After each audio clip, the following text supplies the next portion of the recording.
The galaxy had known wars for hundreds of years. Humans and the Seraph Empire had fought again and again. Both sides lost countless lives, and both sides grew tired of endless battles. Yet mistrust remained. The Seraph were old and proud, ruling many star systems for thousands of years. They believed their empire would never fall. But something strange happened to them. For more than 3 generations, no heir was born to their royal bloodline. Their queen, Alira, had ruled for many years, but she carried a heavy sorrow. She was strong, wise, and graceful, but her throne felt empty. Without an heir, the Seraph feared their empire would collapse when she was gone. Humans had advanced quickly. Though young compared to the Seraph, they grew powerful in technology and numbers. Some Seraph leaders feared humans would one day rise above them. Others thought humans could be useful allies. The two sides finally agreed to end their wars and make peace. To show good faith, the Seraph Council made a strange decision. They offered their queen to the humans as a gift of alliance. Many were shocked. A queen given to another species was unheard of. But the council reasoned that she could no longer bring them an heir, so perhaps her presence would at least build trust with the humans. When humans heard this, they hesitated. Some saw it as an insult, as if the Seraph were casting away their queen. Others saw it as a rare chance. Having the Seraph queen among them would mean the Seraph Empire was serious about peace. After long debate, the human leaders accepted.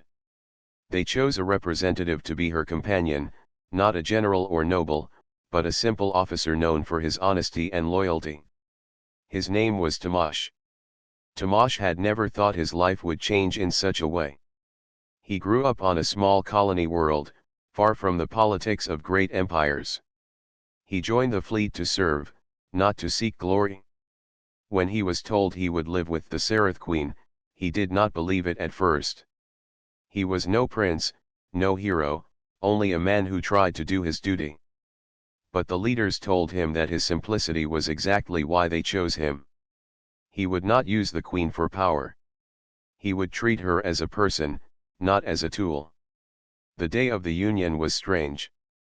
A great hall was prepared on neutral ground, neither human nor Seraph territory. The queen arrived with her honor guard. Her presence filled the hall.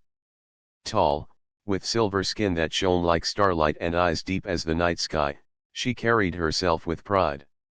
Yet behind that pride was a sadness she could not hide. Tamash stood quietly before her, his uniform plain, his hands steady though his heart raced. When their eyes met, there was no hatred, only curiosity. The Seraph Council declared the queen was now given to humanity. Human leaders declared Tamash would be her companion. The words were formal, but the truth was simple. 2 very different lives were now joined. When the ceremony ended, Alira spoke little. She followed Tamash without showing her thoughts. For her, this was not a choice. She was a queen who had to obey the will of her council. For Tamash, it was a duty he could not refuse. Yet as they walked together toward the transport ship, he noticed how heavy her steps seemed. She looked less like a ruler and more like someone carrying a burden alone. Life together began in quiet ways. The humans prepared a residence for the queen, a place of comfort yet far simpler than the grand halls of Seraph palaces.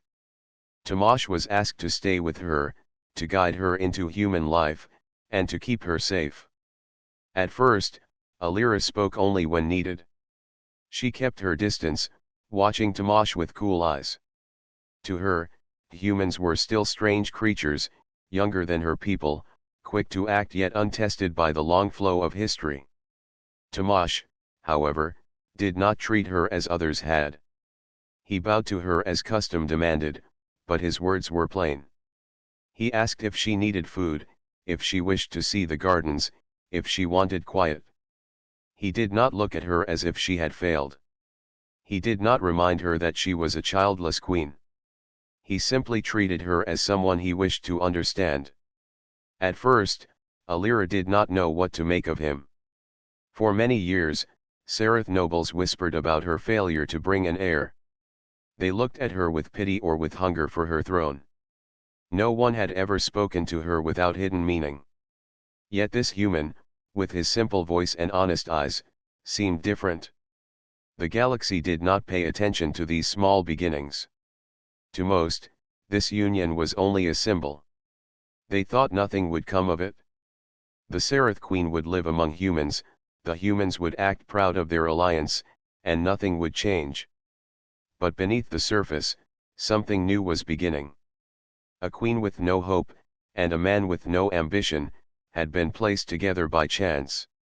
Neither of them knew it yet, but their meeting would reshape the future of two civilizations. Life under the same roof was never simple. Alira, the queen of the Sereth, had lived her whole life surrounded by servants, grand halls, and endless rituals. Every step she took was measured, every word she spoke carried weight.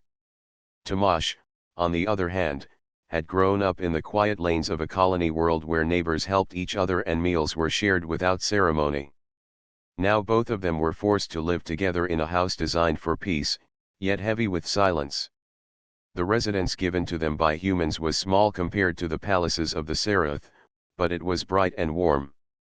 The walls carried soft lights that mimicked the glow of distant stars, and gardens of green stretched outside, watered by human machines.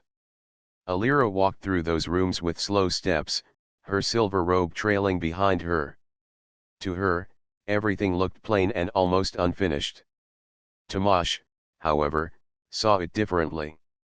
For him, it was a home quiet, calm, and far away from the noise of war. In the first days, they spoke very little. Alira spent her time in the garden, sitting in silence, watching the sky. Tamash respected her distance. He cooked simple meals, sometimes human food and sometimes prepared from Sereth supplies given for her comfort. When he brought the food to her, she accepted without looking at him, eating slowly, saying nothing. He did not push her. He understood she was still a queen, even if her crown now rested in another world. But Tamash was not one to stay silent forever. On the fourth day, when she sat in the garden as always, he placed a tray of food on the table beside her and asked, "Do you miss your home?" For a moment, she did not answer. Her eyes remained fixed on the stars above, and her voice, when it came, was soft. A queen does not speak of what she misses. A queen endures. Tamash nodded. He did not question her further, but he noticed something in her words. She spoke not as a ruler giving orders, but as a woman hiding her sorrow. He decided to give her space but also let her know that he was willing to listen. Days turned into weeks. Slowly, their silence began to soften. Alira started to ask simple questions. "What is this drink?" she asked once when Tamash gave her a cup of tea. "What kind of bird sings in your gardens?" she asked another time, listening to the soft chirps. Each answer he gave was plain and honest, and each time, she listened carefully, as if trying to understand not just his words but also the way he saw the world. One evening, as the sun set, Alira found Tamash repairing a small machine that helped water the garden. She stood nearby, watching his hands move with patience and care. Finally, she spoke. "In Sereth palaces, broken things are taken away and replaced. Why do you fix them?" Tamash looked up, surprised by the question. He wiped his hands and smiled gently. "Because something that still has use should not be thrown away. If I can mend it, I will. To build again is harder than to keep safe what we already have." Her eyes lingered on him, and for the first time, there was a faint curve of her lips. Not a full smile, but close enough to show that his words reached her. The Council of the Sereth believed this union would be hollow. They thought Alira would live like a guest among humans, too proud to open her heart. They thought Tamash would remain a silent guardian, nothing more. But as days passed, something else grew. Alira began to notice that Tamash never treated her as if she had failed. He never called her a childless queen, never spoke of her throne, never judged her for what she could not give. Instead, he treated her as someone who simply lived beside him, worthy of respect without titles. At night, when she could not sleep, she sometimes walked to the kitchen where Tomasz sat with a book. Instead of leaving, she stayed to ask about human history. He told her of colonies carved from barren worlds, of families who built homes where nothing had grown before. She listened, realizing that humans were not only bold in battle but also stubborn in hope. They believed in beginning again even when the ground was empty. Alira was used to being surrounded by voices that reminded her of duty and loss. But Tamash's voice was different. It carried no weight of judgment. It carried only patience. Slowly, she began to feel less like a symbol of failure and more like someone who could simply exist. Yet outside their quiet home, others whispered. Sereth nobles scoffed at the idea that their queen shared meals with a human. Some humans doubted the peace, saying it would never last. To both sides, this strange companionship was nothing more than a stage play, soon to end. But inside the walls of their residence, two very different beings were beginning to see each other not as strangers, but as companions in a journey neither had chosen. One night, as the stars shone bright above, Tomasz stood beside Alira in the garden. She looked at him and asked in a quiet tone, "Do you not fear me, human?" Tomasz met her eyes without hesitation. "No," he said simply. "You are not my enemy." For a long time, she said nothing, but her gaze softened. Perhaps for the first time in many years, the queen felt less alone. Seasons passed slowly in the quiet human residence where Alira and Tomasz lived. What began as cold silence had softened into small moments of trust. They shared meals, they spoke of their worlds, and sometimes they even laughed. The queen of the Sereth still held her pride, but she no longer looked at Tomasz as only a stranger. He had become a steady presence, someone who did not demand, someone who did not judge. Then one morning, Alira felt unwell.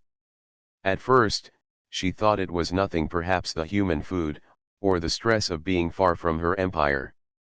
But the days went on, and her body changed. Her strength wavered, and strange signs appeared that no Sereth healer had ever seen in her before. Concerned, Tomasz called for both human and Sereth physicians. They examined her with great care, scanning her body with every tool they had. When the results came, silence filled the room. The lead healer looked at Alira, then at Tomasz, with disbelief in his eyes. "Your Majesty," he said slowly, "you are with child." For a moment, the words made no sense. Alira, who had carried the title of childless queen for more than a century, could not believe it. She sat frozen, her silver eyes wide, her hands trembling. "That is not possible," she whispered. "For generations, our bloodline has borne no heir. I cannot." But the healers confirmed it again and again. The impossible had happened. She was carrying life within her. The news spread like fire through the galaxy. To the Sereth, it was unthinkable. Their queen, who had failed to give them an heir with her own kind, now carried one with a human.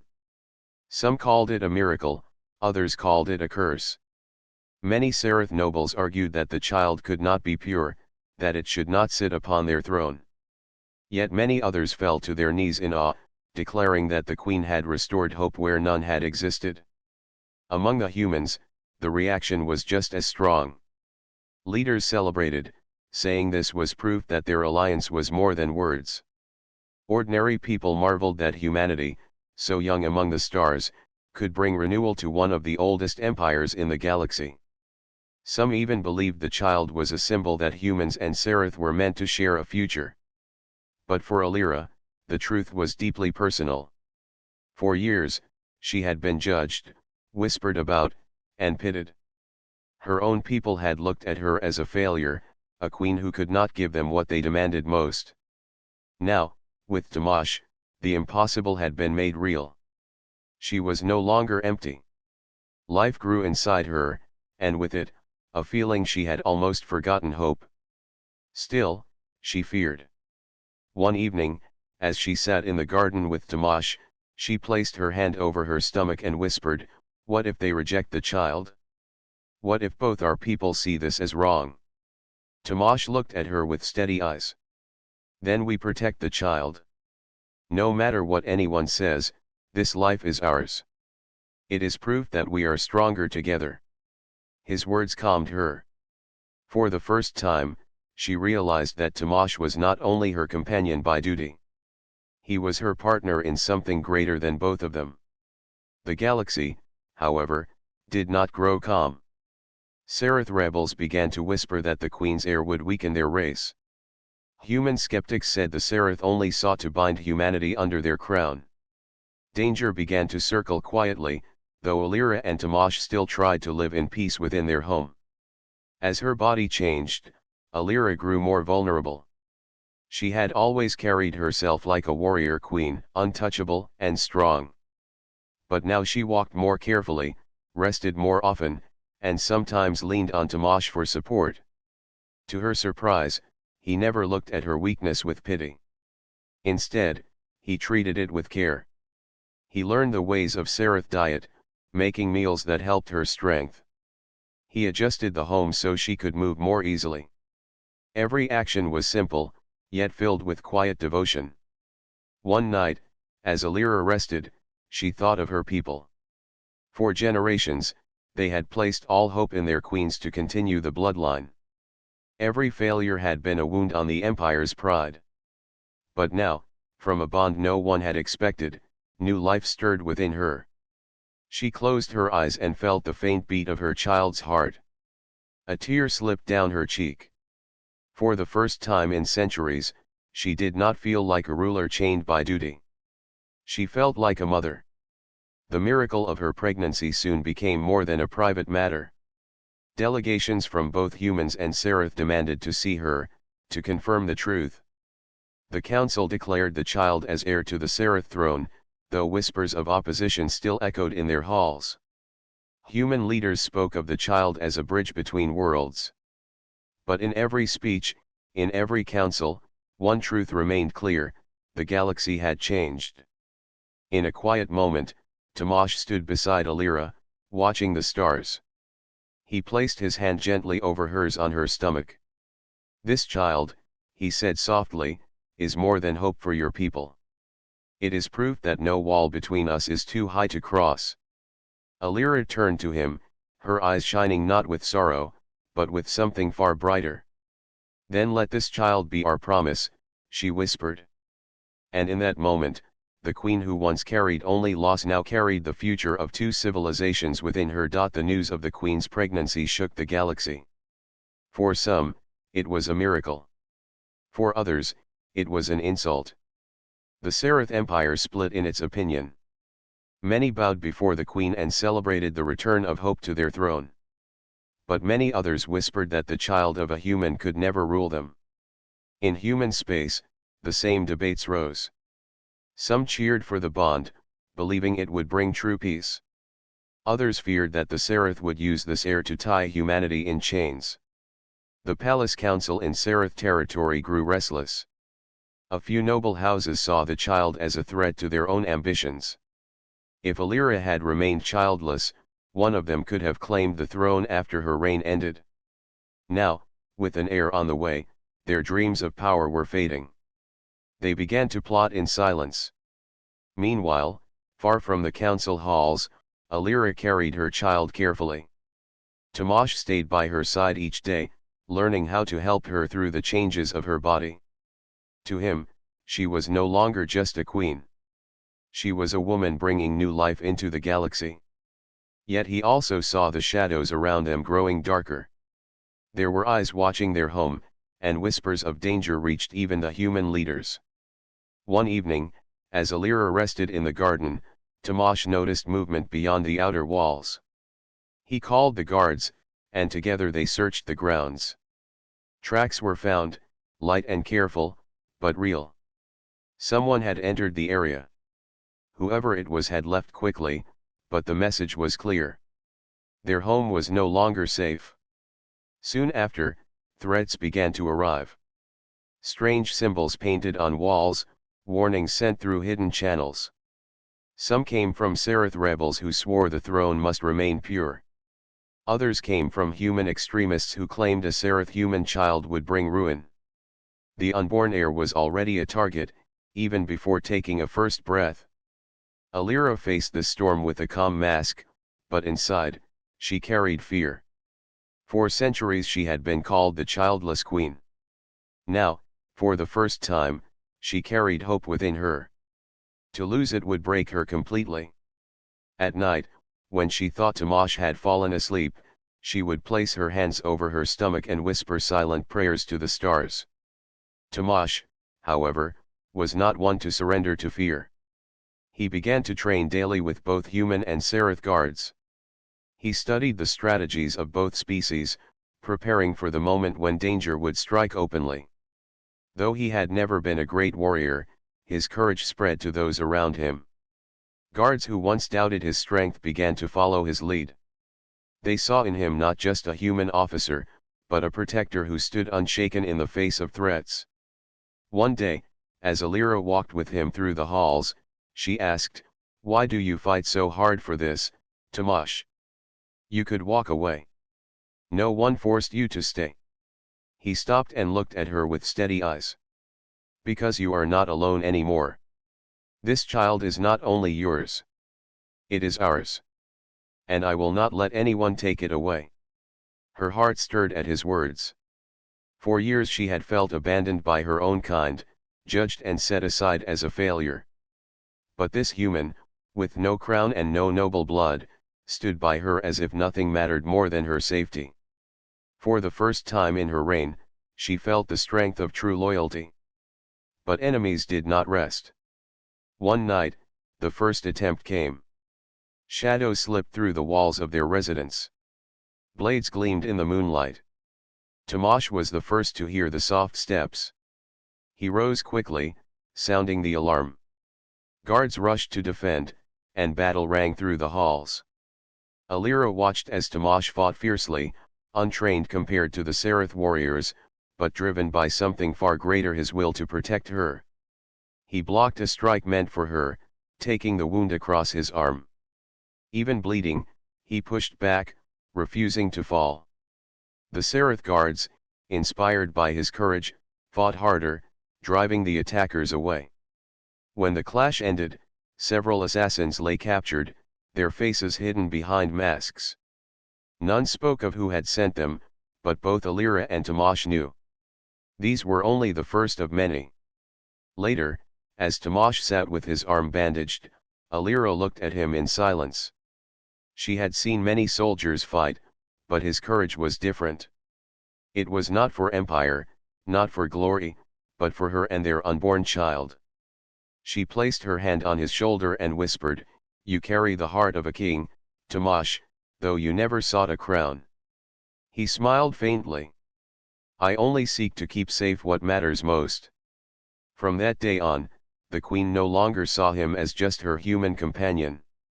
She began to see him as something far more: a partner, a shield, and perhaps the only one she could truly trust.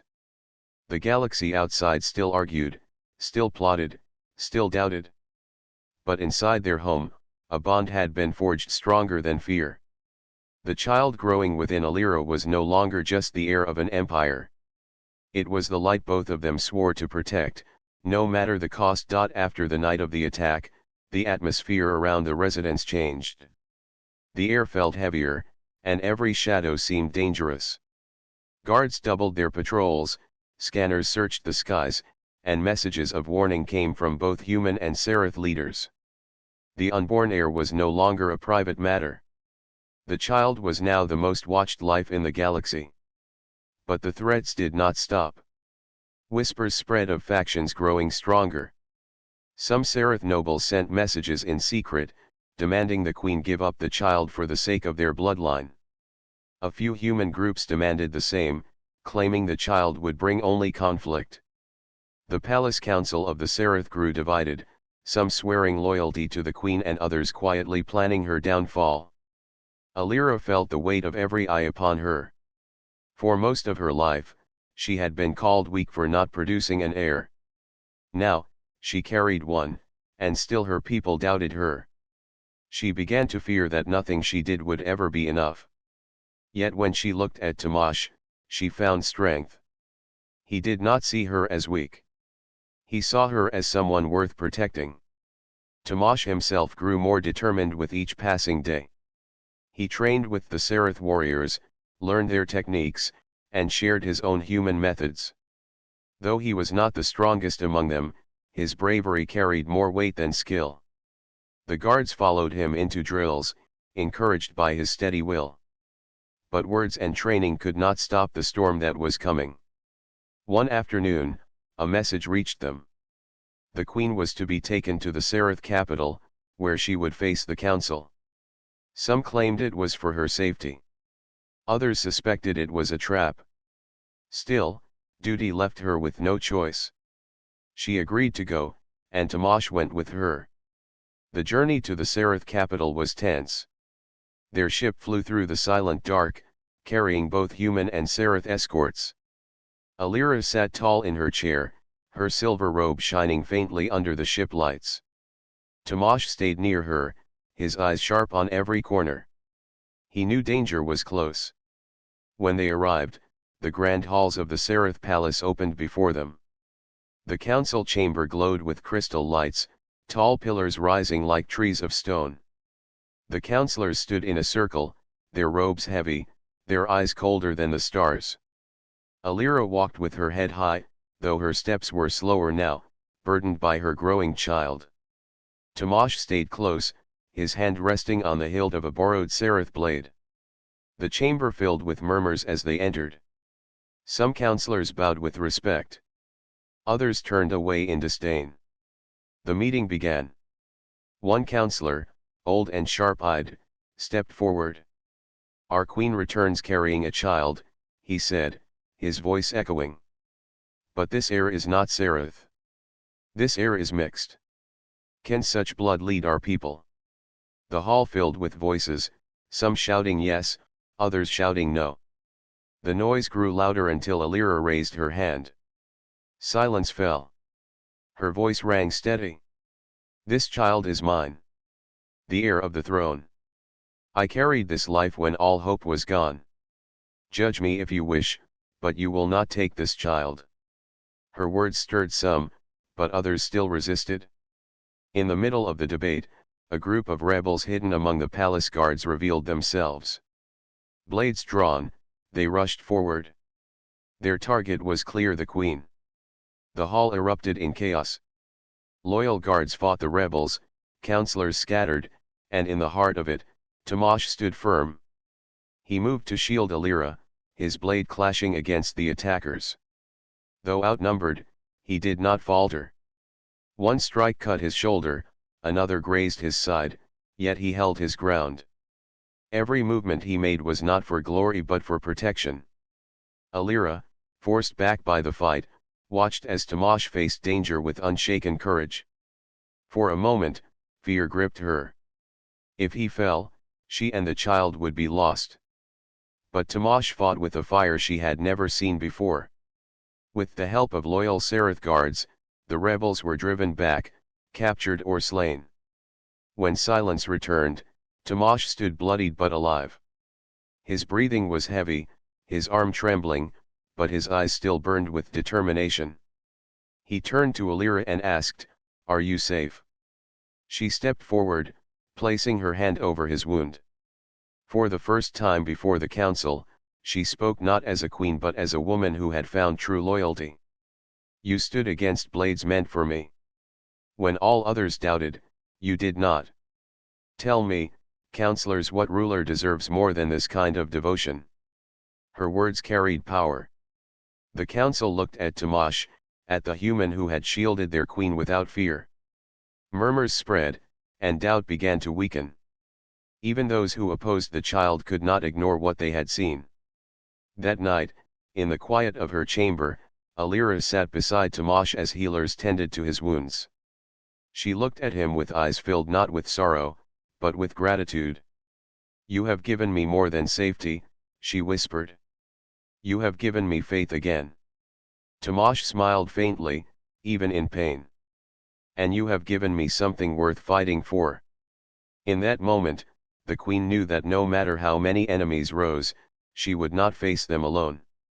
The test of loyalty had been met, and it had shown her the strength of a bond stronger than crowns or councils. The days after the council attack were filled with unease. Though the rebels had failed, their actions proved that danger would not rest.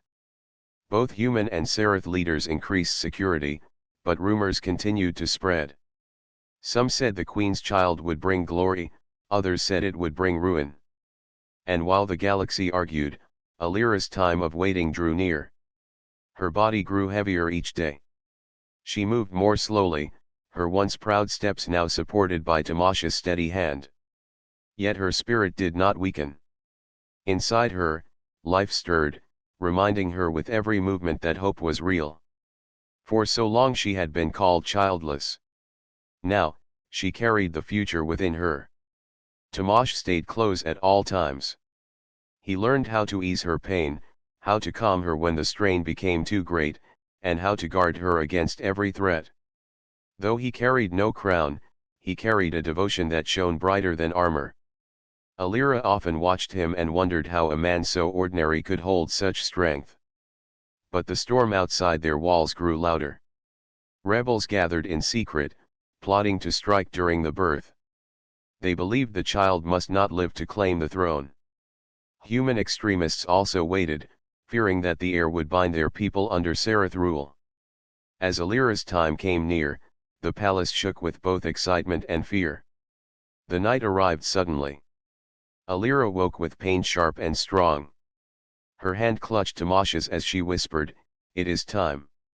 He quickly called for the healers, who rushed in with supplies, their faces tense with urgency. Guards filled the halls, weapons ready, knowing danger could come at any moment. The queen lay in her chamber, the air heavy with heat and struggle. Tamash stayed at her side, refusing to leave even when told he could wait outside. He held her hand, whispered words of strength, and wiped the sweat from her brow. "You are not alone," he said again and again. "I am here." Outside, alarms suddenly rang. Enemy forces had breached the outer gates. Rebels stormed the palace, blades and weapons flashing. Loyal Seraph warriors met them head-on, and the halls erupted in battle. Screams echoed, steel clashed, and the fate of the heir hung in the balance. Inside the chamber, the struggle was no less fierce. Alira cried out as the pain deepened, her strength tested to its limit. The healers worked quickly, guiding her through each moment. Tamash, though shaken by the sounds of battle outside, never let go of her hand. He looked into her eyes and spoke softly. "You are stronger than all of them. Hold on. Bring our child into this world." The fighting outside grew closer. At one point, the doors of the chamber shook as rebels tried to break through. Guards fought desperately to keep them out. Tamash rose once, blade in hand, but Alira gripped him tightly. "Stay," she gasped. "Do not leave me." And so he stayed, standing guard beside her bed, ready to fight if the doors gave way. Hours passed like years. Then, at last, the chamber filled with the sharp cry of new life. The child was born, small yet strong, with eyes that held both the glow of Seraph heritage and the warmth of human spirit. The healers lifted the child and placed it in Alira's arms. Tears filled her eyes as she held the heir she had once believed impossible. For a moment, even the battle outside seemed to pause. News spread through the palace like lightning. "The heir is born," voices shouted. Both friend and foe heard the cry. Many rebels faltered, their will broken by the truth that the impossible had already happened. Loyal guards rallied with new strength, pushing back their enemies until the halls grew silent again. Tamash looked at the child and then at Alira. His heart swelled with pride and awe. "You did it," he whispered. "You gave life to both our worlds." Alira looked up at him, her eyes shining brighter than ever. "No," she said softly. We did this together. The newborn heir, wrapped in soft cloth, lay peacefully in her arms. The child was more than flesh and blood. It was a symbol. For the Seraph, it meant their throne had a future once more. For the humans, it meant that even the oldest divides could be crossed. For both, it meant hope.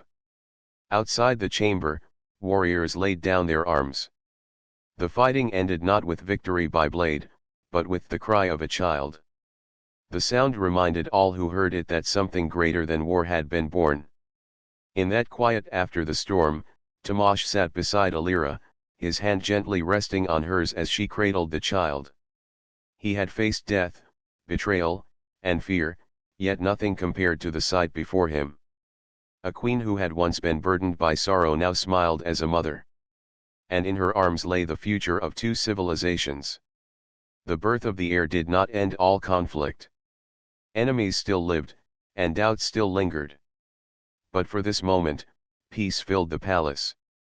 For this moment, both human and seraph hearts beat with the same hope. And in that moment, Tomasz and Alira knew their lives had changed forever. The child they held would not only inherit a throne. The child would inherit a promise born of struggle, loyalty, and love stronger than any war. The palace, once scarred by the attack, now echoed with the quiet of rebuilding. Broken walls were repaired, scorched halls were cleaned, and guards stood taller than ever before. But more important than stone or steel was the change in the hearts of the people. Word of the heir's birth spread far beyond the palace, reaching villages, cities, and even the distant colonies where hope had long been fading. For the Seraph, who had feared their throne would vanish with a childless queen, it was a miracle. For the humans, who had been treated as lesser by alien powers, it was proof that they were no longer outsiders. The child, born of both worlds, carried a promise greater than any treaty. Alira held her newborn often in the royal chamber, her gaze soft and steady. She had been a queen burdened with sorrow, but now she was a mother who carried joy. Tomasz stayed close, never tiring of his role as protector and companion. Though he wore no crown, many whispered that his strength and loyalty had earned him a place alongside her in history. The leaders of the council gathered once more, though this time without the shadow of rebellion. They came not to argue, but to witness. The queen entered the grand hall with her child wrapped in golden cloth. Tomasz walked beside her, calm and firm. The room fell silent as the heir was presented. "This is not only my child," Alira said, her voice clear and powerful. "This is the child of two peoples. Human and seraph blood flow together in this life. Where once we saw only division, now we see unity." The council members bowed their heads. Some wept openly. Even the sternest among them could not deny the truth. The heir's existence had broken the oldest fear that the two races could never share a future. But peace was not secured only with words. Beyond the palace, scattered rebels still planned in shadows. Human extremists still doubted, whispering that a half-blood ruler would betray one side or the other. Tomasz knew that the child's life would always be a target, and he swore to protect it with his own. Yet, for now, hope outweighed fear. Cities lit their streets with lanterns in celebration. Soldiers laid down arms, if only for a season, and families sang songs of renewal. On human colonies, messengers brought the news that one of their own had stood beside a queen and helped bring forth a legacy. Pride swelled, not from conquest, but from belonging. Days turned into weeks, and the newborn grew stronger. The child's laughter echoed through the halls, lifting the spirits of even the most weary. Servants, guards, and nobles alike would pause in their duties just to hear it. Alira, once untouchable and distant, now smiled freely. Tomasz, who had once been a simple soldier, now found himself shaping the future of worlds. One evening, as the sun set in streaks of gold and crimson, Tomasz and Alira stood on the palace balcony with the child between them. The city below glowed with lights, and the people cheered their queen. Tomasz looked at the horizon and spoke softly. "This is only the beginning," he said. "There will be trials, dangers, and storms. But if we stand together, they will never break us." Alira turned to him, her eyes full of strength. "The throne once felt heavy upon me. Now, with you and with our child, it feels like hope. Together, we will guide them." That night, in the heart of the palace, a great feast was held.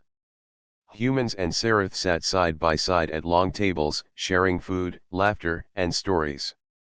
For the first time in memory, the hall was filled not with suspicion, but with unity.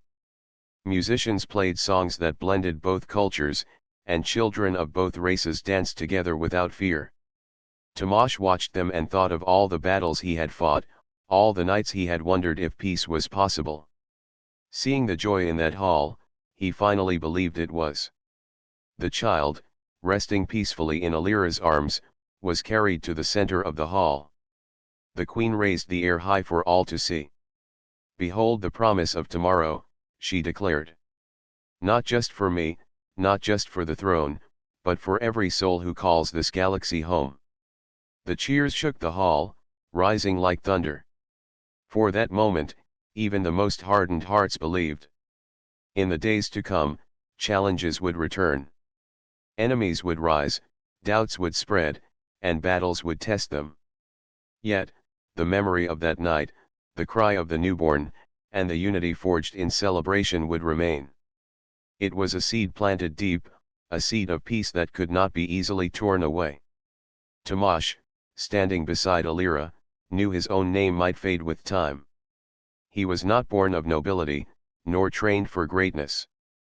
But he also knew that sometimes history was not written by crowns or councils, but by those who chose to stand when no one else would.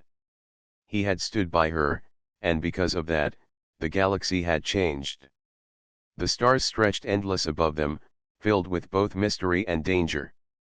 Yet, for the first time in many generations, they also seemed filled with promise. And so the story of the childless queen who bore an heir, and the human who stood beside her, became more than legend. It became the beginning of a new dawn, one where human and Seraph walked together, not as enemies, not as strangers, but as family.